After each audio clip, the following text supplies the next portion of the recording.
Hello, I'm Carter Threlkeld, and welcome to Introduction to Worship. Let's begin today's lesson. All right, today we're going to continue studying the instruments, and we're going to be looking at the string family.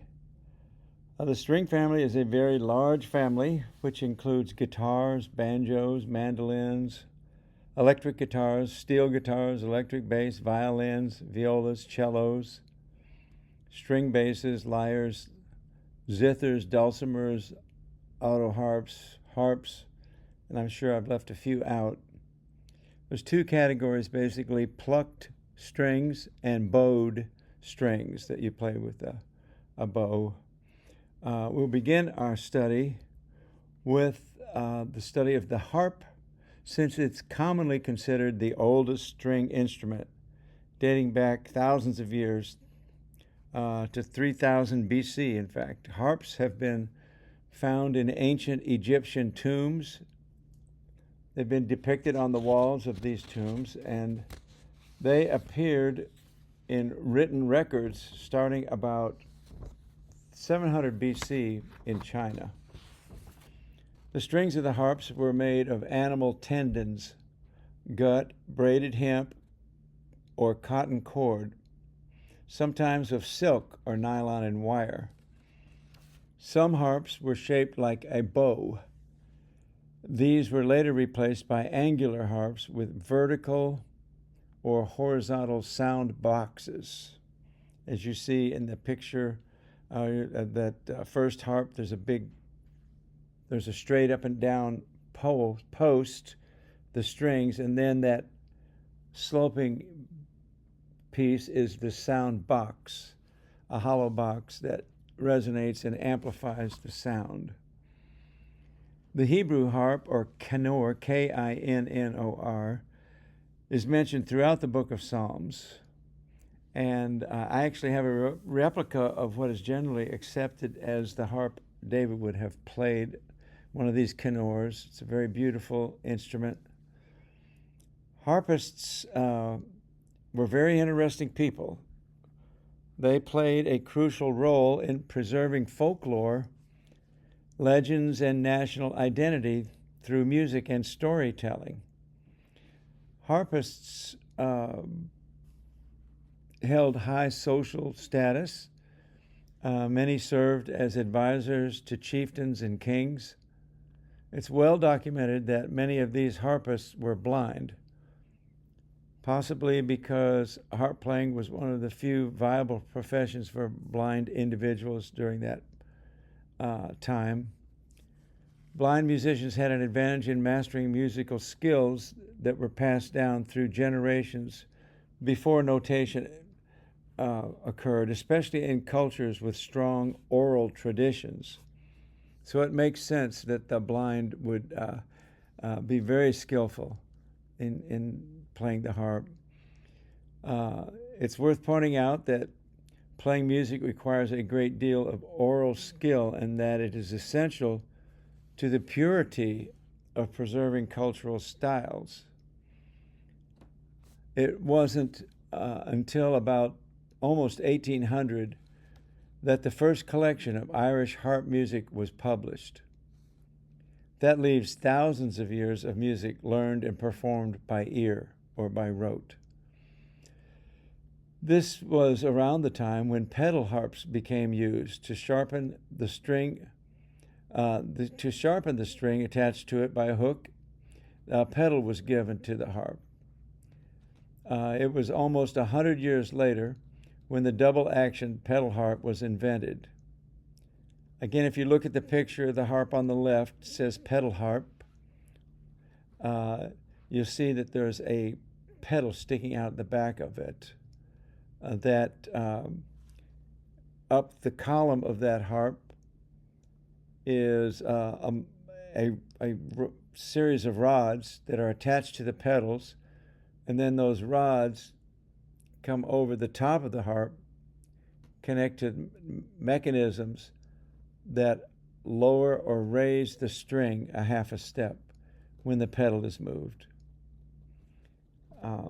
By moving one pedal, you would move every note that pedal is in charge of. So the first pedal that you see there on the top left, that is designated as E.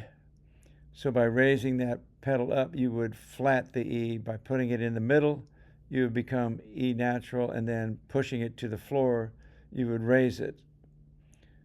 And every E on the harp would be changed. So it's a very impressive mechanism. By using these pedals, now the harp would be able to play a full chromatic scale. In my opinion, the harp is the queen of the orchestra. It has the ability to add a beautiful, magical, full, and sometimes even heroic sound to musical pieces. It is associated with royalty, spirituality, and mythology, making it even more popular with composers and arrangers. Please listen to the link provided here before you go on.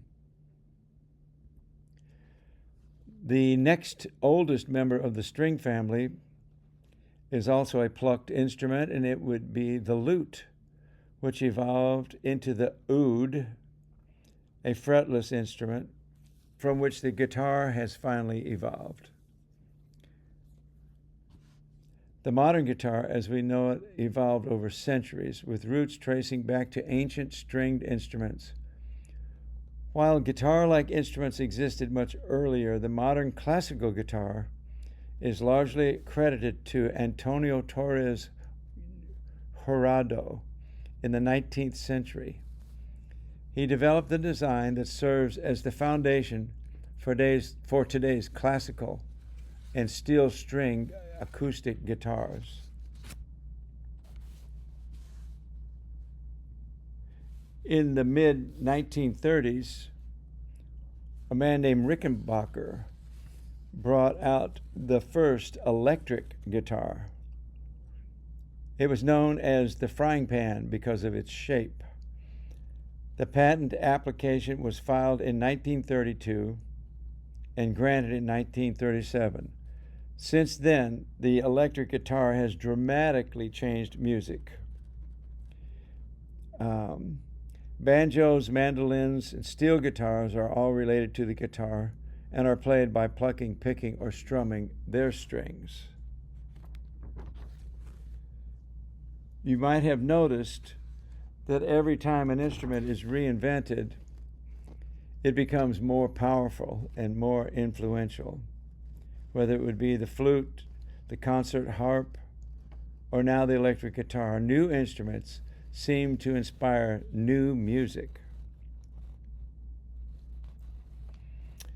And the second category of music, of stringed instruments, is the bowed instruments. And in this picture you can see a violin with a bow, a viola with a bow, cello with its bow, and the string bass with its bow. The bowed instruments are usually referred to as a whole as the string section.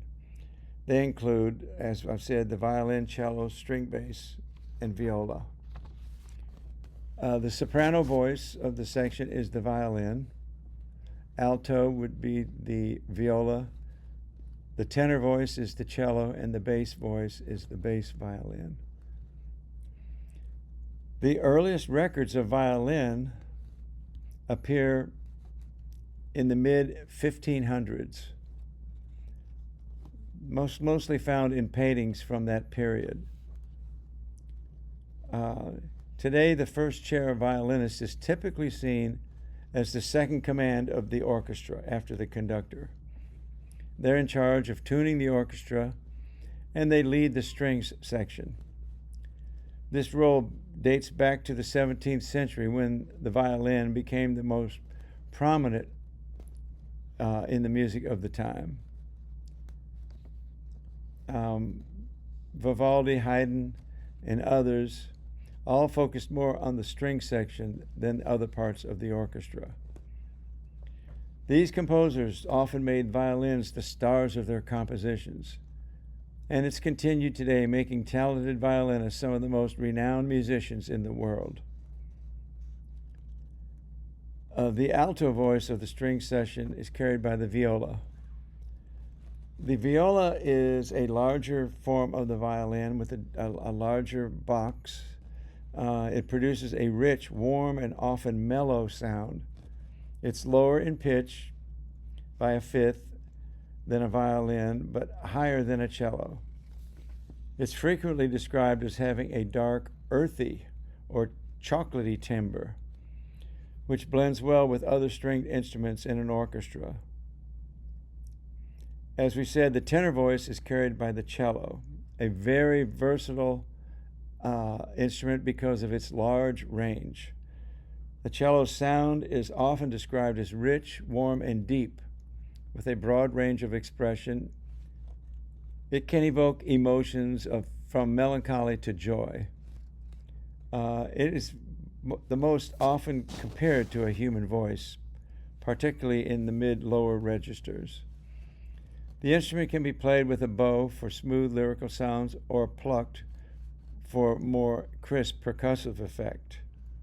And the bass voice is carried by the string bass, which is another name for the double bass, also sometimes referred to as the upright bass, contrabass, or bass viol. The string bass plays a fundamental role in music, acting as the rhythmic and harmonic foundation of an ensemble. It provides a grounding pulse, and it fills out the sound. And of course, it can become used as a melodic instrument as well.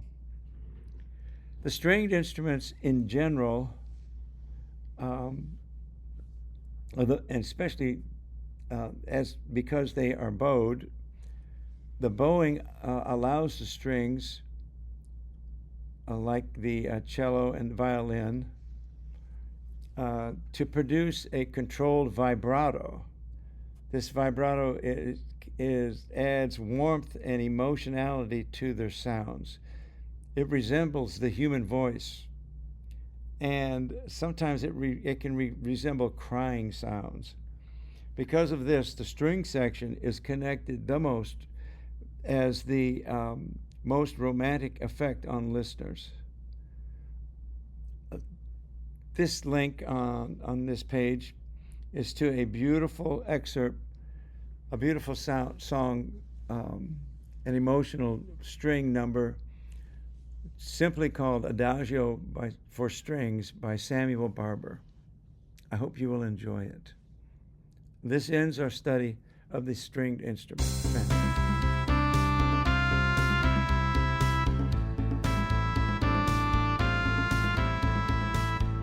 Well, that's the end of our lesson today. I hope it was a blessing to you.